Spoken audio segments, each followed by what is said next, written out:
உங்க பசங்க எங்க இருக்காங்க? எனக்கு ஒரே ஒரு பையன். அவனுங்க கல்யாணம் ஆயிடுச்சு. 2 ஆம்பளை பசங்க இருக்காங்க. இருங்கம்மான்னு விட்டுட்டு போனான். வருவான்னு எதிர்பார்த்தேன்.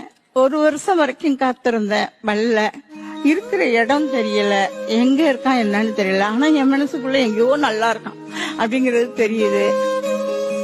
என்னுடைய ஊரு தஞ்சாவூர். இந்த ஊருக்கு நான் பிள்ளைய நம்பி வந்தேன். அதை விட்டுட்டு போயிடுச்சு என்ன.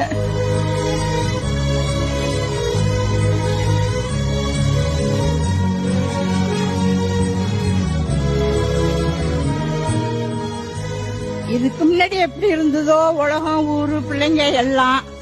ஆனா இனி வருங்கால வாலிப பிள்ளைங்க சத்தியமா தாய் தகப்பனை கைவிட்டுறாதீங்கப்பா. நீங்க சாப்பிடுறதுல ஒரு உருண்டை கொடுங்கப்பா போதும். தாய் தாப்பா ரொம்ப அன்புல சிறந்தவ. தாய் தாப்பா நல்லவ. அந்த தாயை மறந்துடாதீங்கப்பா, நல்லா இருப்பீங்க. இதுதான் நான் உங்களுக்கு சொல்றேன்.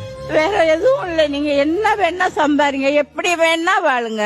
நான் தாய் தகப்பனை மட்டும் விட்டுறாதீங்க.